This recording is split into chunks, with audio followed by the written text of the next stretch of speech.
हर हर महादेव। देवों के देव महादेव जी के चरण में प्रणाम करती हूँ, मेरा प्रणाम स्वीकार हो। माता गौरा पार्वती के चरण में प्रणाम करती हूँ, मेरा प्रणाम स्वीकार हो। गणपति ललनवा के चरण में प्रणाम करती हूँ, मेरा प्रणाम स्वीकार हो। सब गुरु भाई बहनों के चरण में प्रणाम करती हूँ, मेरा प्रणाम स्वीकार हो। माता और पिताजी के चरण में प्रणाम करती हूँ, मेरा प्रणाम स्वीकार हो। गुरु भाई बहन, मैं एक कथा सुनाने जा रही हूँ। इस कथा को पूरा सुनिए और रहस्य जानिए। आधी नहीं, आधी सुनने में शिव गुरु का अपमानित होती है और पूरा सुनने में ज्ञान होती है। इसलिए कथा को पूरा सुनिए और रहस्य जानिए। हर हर महादेव, घर घर महादेव। गुरु भाई बहन, बहुत पुराने जमाने का बात है।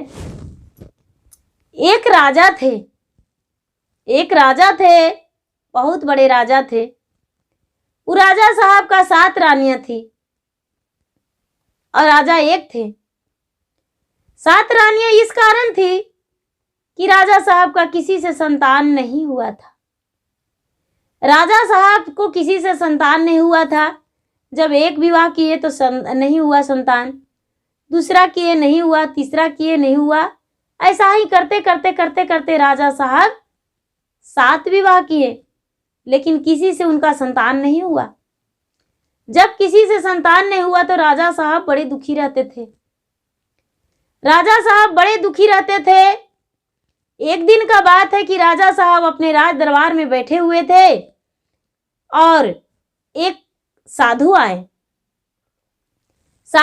तो राजा को देखकर बोले, राजा साहब आप तो इतने बड़े राजा हैं, लेकिन आप इतना दुखी क्यों हैं? राजा साहब बोले, नहीं नहीं बाबा, ऐसा कोई बात नहीं है। आप आए हैं तो बैठिए, भोजन कीजिए और दक्षिणा अपना लेकर जाइए। जो भी करना है तो हम आपको मदद कर देंगे। वो साधु बाबा बोले, जब तक आप अपना समस्या नहीं बताएंगे तब तक आपके घर हम पानी भी नहीं पी सकते हैं और आपके घर दान और भोजन कैसे कर सकते हैं?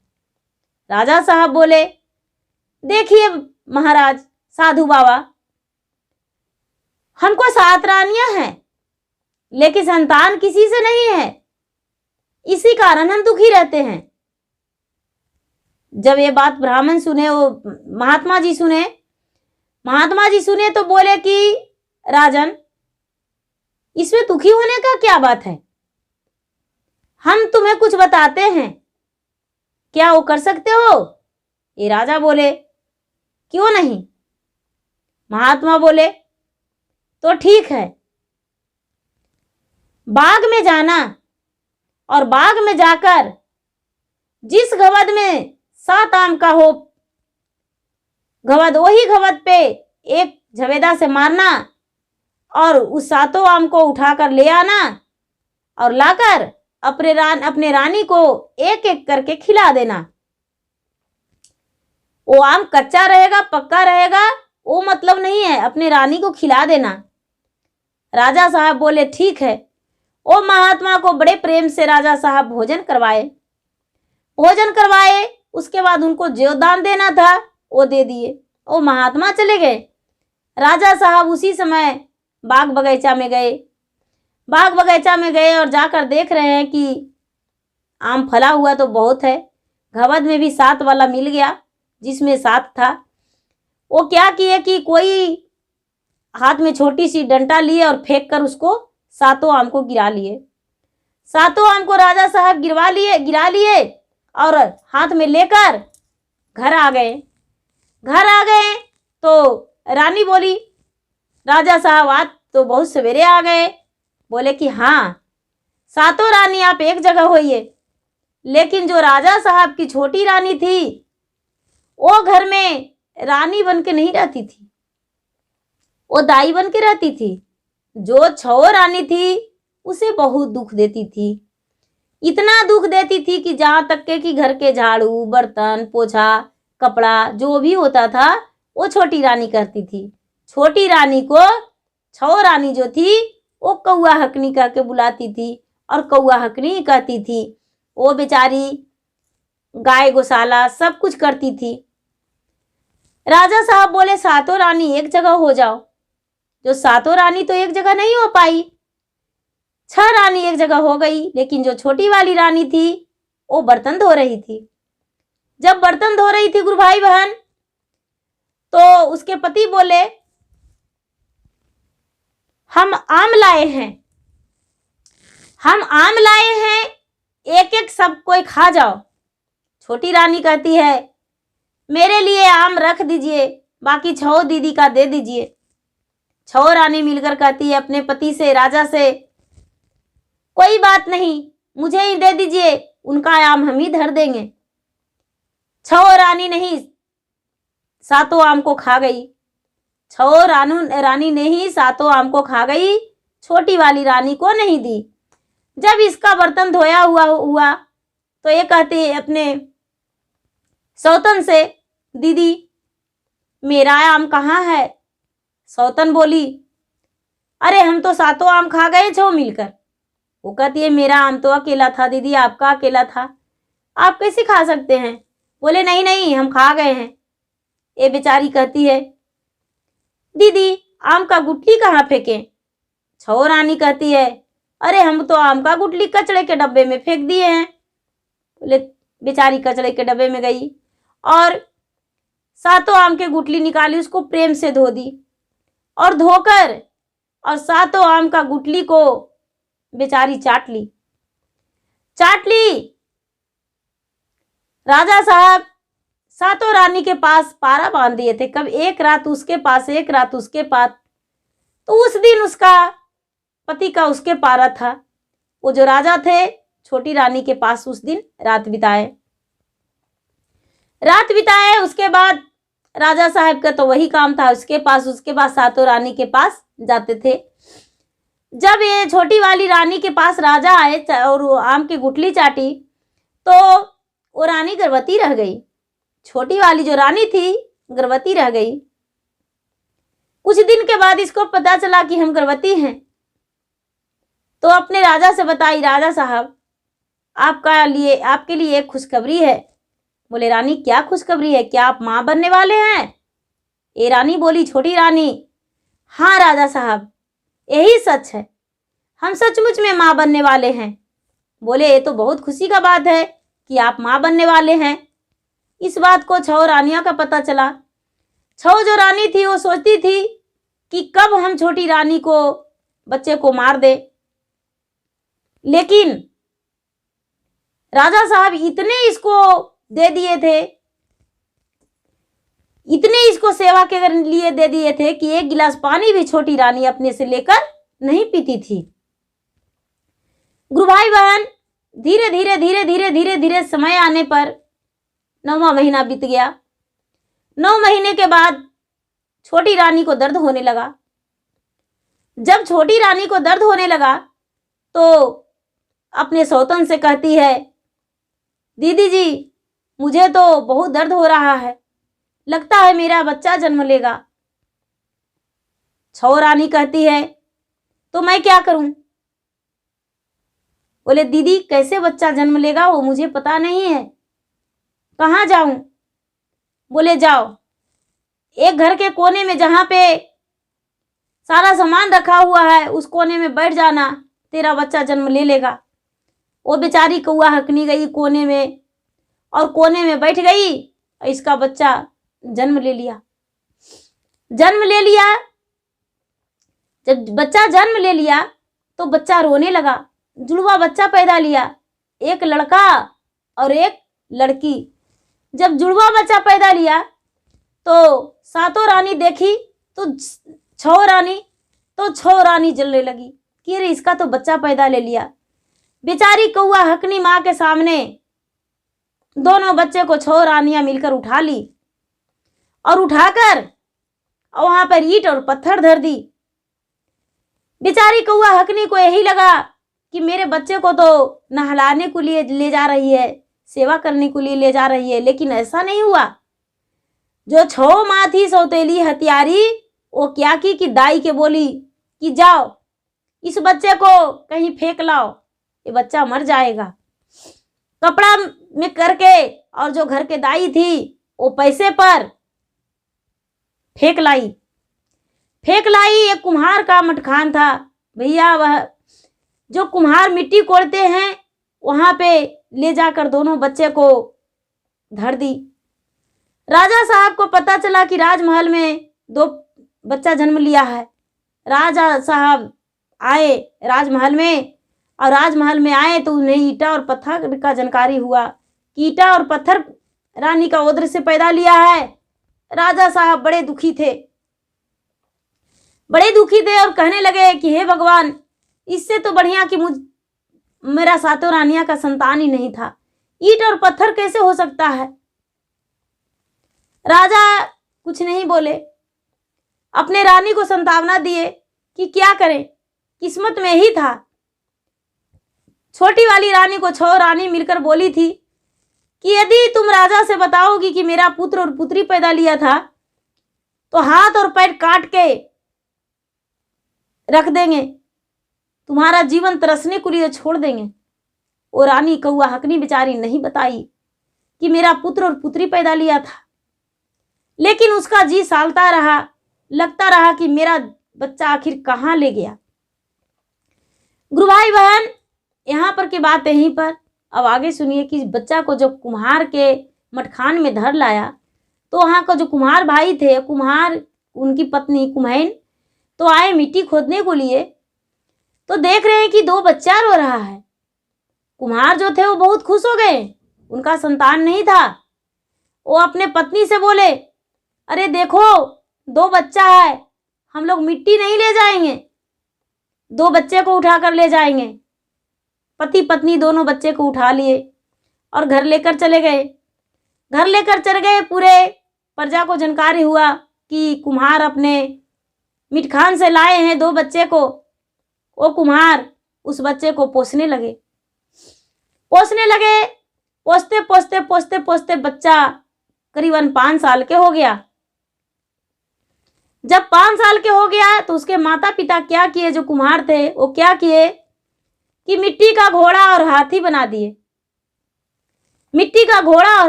दिए। अरे दोनों बच्चा क्या करता था कि हाथी और घोड़ा को ले जाता था तालाब में, राजा के तालाब में, और बोलता था, अटके घोड़ा चटके घोड़ा, बाबा के पोखर में पानी पियो रे घोड़ा, अटके घोड़ा चटके घोड़ा, बाबा के पोखर में पानी पियो रे घोड़ा। तो ये लड़की कहती थी, अटके घोड़ा चटके घोड़ा, राजा के पोखर में पानी पियो रे घोड़ा। ये लड़का बोलता था, नहीं मैया नहीं, ऐसे नहीं बोलो, ऐसे बोलो, अटके घोड़ा चटके घोड़ा, पिताजी के पोखर में पानी पियो घोड़ा। ये बच्ची जो थी वो बोलती थी, नहीं नहीं, ऐसे नहीं, ऐसे। दोनों प्रतिदिन जाता था और ऐसे खेलता था।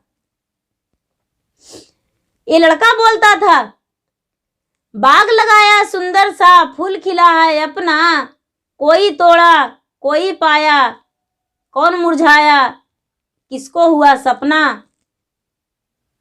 प्रतिदिन यही कहता था ये बालक। ये जो 6 रानी थी, एक दिन सुनी इस बात को। एक रानी सुनी तो दूसरी रानी को बताई, दूसरी रानी सुनी तीसरी रानी को बताई, तीसरी चौथी से बताई। एक दिन का बात हुआ कि 6 रानी उस तालाब के पास गई तो बच्चा आया और आकर वहां पर खेलने लगा और कहने लगा, अटके घोड़ा चटके घोड़ा, बाबा के पोखर में पानी पियो रे घोड़ा। लड़की कहती है, अटके घोड़ा चटके घोड़ा, पिताजी के पोखर में पानी पियो रे घोड़ा।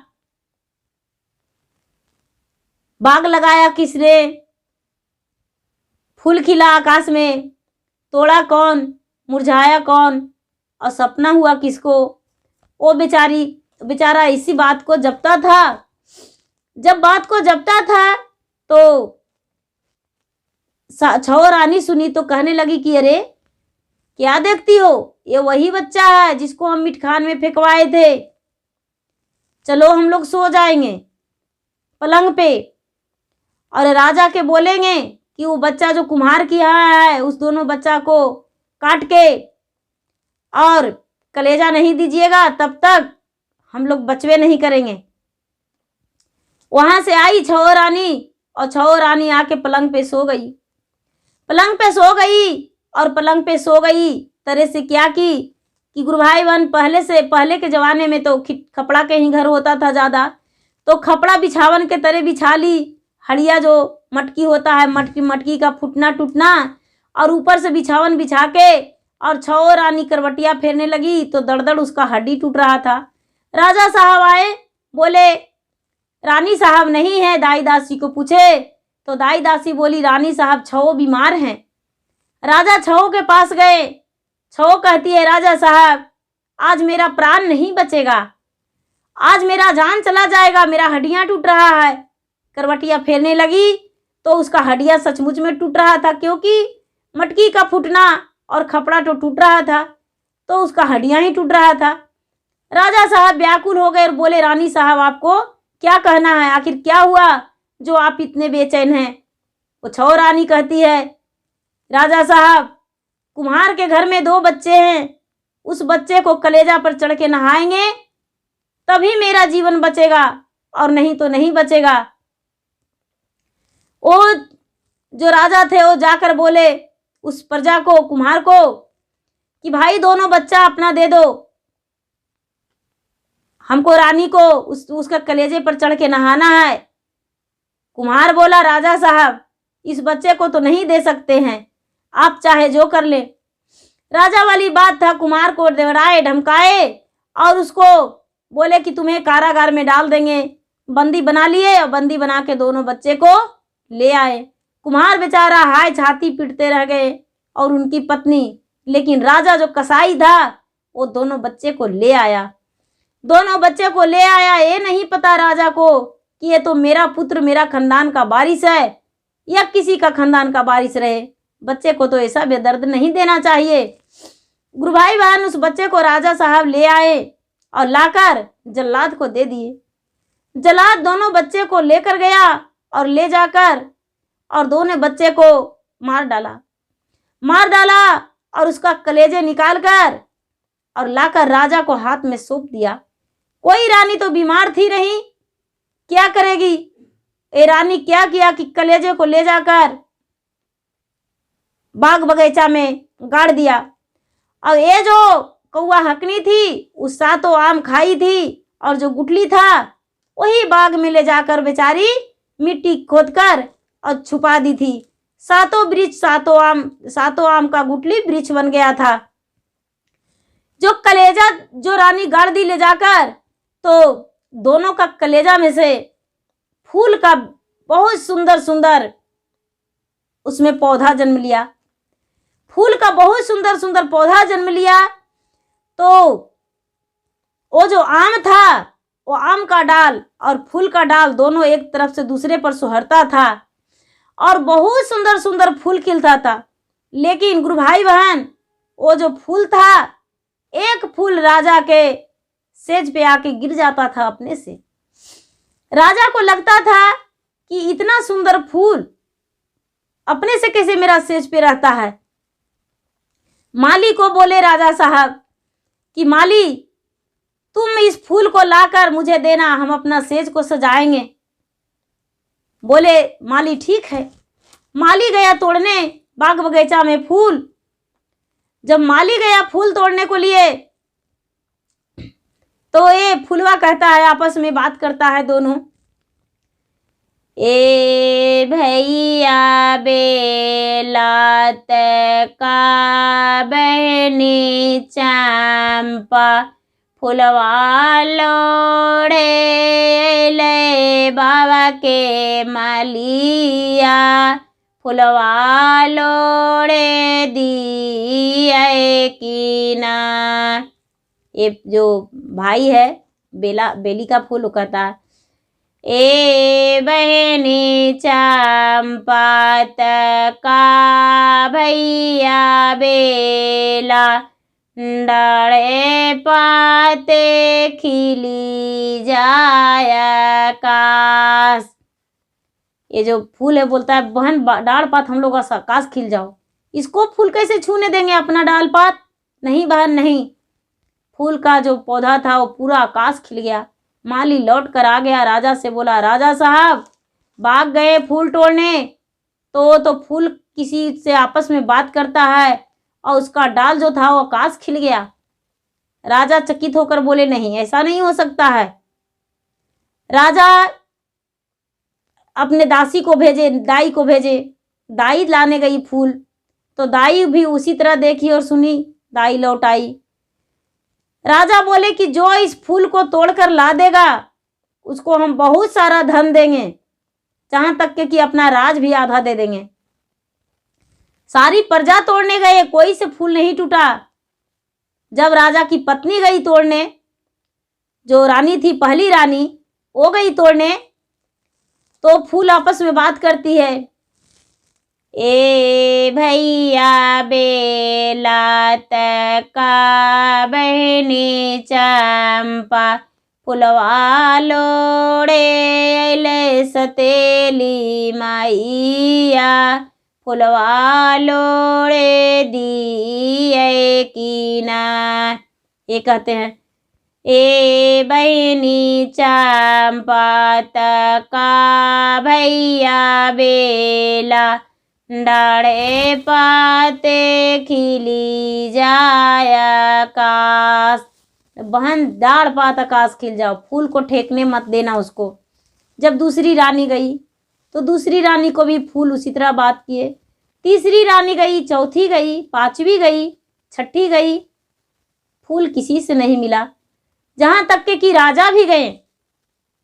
अब राजा गए तो आपस में बात करता है फूल का पेड़, ए भैया बेला तका बहनी चंपा, फुलवा लोड़े अइलन अपन बाबा, फुलवा लोड़े दिए कीना। ए बहनी चंपा तका भैया बेला, डाढ़े पाते खिली जाया काश। फूल का वृक्ष तो जो फल था पूरा डाढ़ आकाश खिल गया। राजा अब कहने लगे आके अपनी छोटी रानी को, कौआ हकनी को, कि जाओ तुम भी जाकर देखो, किसी से तो फूल नहीं टूटता है। जब छोटी रानी बोली, राजा साहब आप लोग हार गए तो क्या मुझसे फूल टूट जाएगा? बोले, आप भी तो मेरा रानी हैं, जाकर देखिए।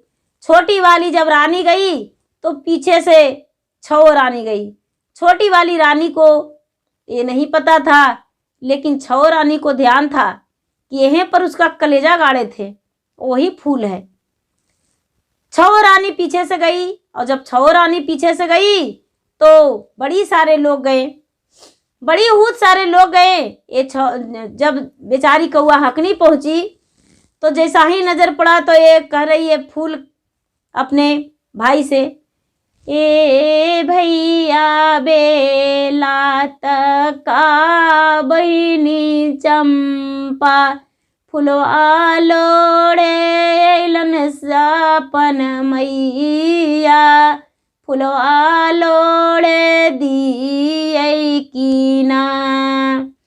ए बहिनी चंपा तका भैया बेला, डाढ़े पाते भुइया लोरी जा, गोदा मोरा भरतन माता, डाली मोरा भरतन, फुलावा से हृदय तन जुड़ा, माता के गोदा बहना हम नहीं खेलाली, नाही पैलन माता मोरा गोद, फुलवा बहाने बहना माता गोदा जाएब, हिरिदा जुड़े तन माता मोर। जब ऐसे बोला तो जैसा ही बेचारी गई कौआ हकनी, जैसा ही पूरा डाढ़ पात पूरा नीचे सोहर गया। जब नीचे सोहर गया, इसके पैर पे लोर गया, तो ये बेचारी कौआ हकनी तोड़ने लगी फूल। सब रानी जो थी वो चकित हो गई और सोची कि अरे इससे कैसे फूल टूट गया। राजा बड़े खुश थे, राजा बहुत खुश थे। रानी फूल तोड़कर राजा को लाकर दे दी और छो जो रानी थी वो आपस में बातें की कि इस फूल को वृक्ष का कटवाना बहुत जरूरी है। वो राजा से बोला, राजा साहब फूल का वृक्ष को कटवा दीजिए। राजा बोले, ये फूल का वृक्ष नहीं कटेगा। रानी बढ़ी को ऑर्डर दे दी और बोली कि इस वृक्ष को काटना जरूरी है। जब बढ़ी गए वृक्ष को काटने को लिए तो ये फूल का वृक्ष बोलता है, औठी पौठी काटी है बड़ैया भैया हो, बिचावा में छुआ ना लगई है, बीचे ठैया ही है भैया राजा जी के बेटावा, कटी जैते हथवा कटिए जैते पैरावा, कटी जैते सिर से कपार। वो लड़की भी यही बात कहती है, लड़का भी यही बात बोलता है। ये बढ़ी सोचा, अरे इसमें से कुछ बोलता है, अच्छा देखते हैं। धीरे धीरे धीरे धीरे धीरे धीरे बढ़ी काटने लगा। बढ़ी जब काटने लगा तो चौबगल बहुत आराम आराम से काटा। अब बीच में जब बाकी रहा तो देख रहा है कि इसमें लड़का है, तो उस फूल में लड़की है। अब राजा को इस दोनों बच्चा को उसमें से निकल गया, दोनों बच्चा। अब राजा के पता चला कि दोनों फूल का वृक्ष में से लड़का लड़की निकला है, तो साथ ही छो रानी कहने लगी, मेरा बच्चा है, मेरा बच्चा है, मेरा बच्चा है, हम पोसेंगे, हम पोसेंगे। एक कौआ हकनी उस समय बोली कि यह संतान मेरा है, यह संतान जो है राजा साहब मेरा है। अब छो रानी मिलकर, छो सौतन मिलकर कौआ हकनी को मारने लगी और कहने लगी, तूने तो ईटा पत्थर को जन्म दी थी, तो ये तेरा बच्चा कैसे हो सकता है, ये हमारा है, फूल में से निकला है। राजा साहब को कौआ हकनी बोली, राजा साहब इतना दिन तो हम चुप रहे, लेकिन आज हम चुप नहीं रहेंगे। आप 12 मीटर कपड़ा लाइए, अब 12 मीटर कपड़ा को तह लगा दीजिए, और तह लगा के और आप एक तरफ बैठिए अपने बच्चे को, दोनों बच्चे को जांघ पर लेकर, और इस तरफ से अपने छो रानी को बोलिए दूध गारेगी, जो बच्चा के मुंह में चल जाए। राजा साहब 12 मीटर कपड़ा लिए, सफेद रंग का कपड़ा, और उसको तह लगवा दिए, अपने नौकर से पकड़वाए और छो रानी को बोले कि रानी साहब दूध गारिए। तो छो रानी दूध गारती है, तो उस बालक को मुंह में नहीं गया, सोवा भी नहीं फूटा, और एक कहती है बेचारी कौआ हकनी, हर हर महादेव, हे महादेव, आप जहां रहते हैं वहां हरा भरा रखते हैं, आप तो कैलाश पर्वत के वासी हैं, लेकिन पूरे जगत के मालिक हैं, 3 लोग को परवरिश करते हैं, 3 लोग को आधार देते हैं भगवान। आपको हम पूजा बच्चेपन से किए थे और आज भी करते हैं और करते रहेंगे। सत्य यहाँ पे आप दिखला दीजिए, जो सत्य है वही इंसाफ कीजिए। इतना दिन हम राजा के सामने कोई आवाज नहीं उठाए, लेकिन आज अब वचन बोले हैं तो मेरा वचन को सत्य रखिएगा, और हम कुछ नहीं जानते हैं। हे भगवान भोले दानी, आप मुझ पे सहायता हो जाइए। और इतना कह के और बेचारी अपनी थान से दूध गारने लगी, और दूध गारने लगी तो जैसा ही धारा मारी वैसा ही बच्चे का मुंह में भरमुंह दूध चला गया।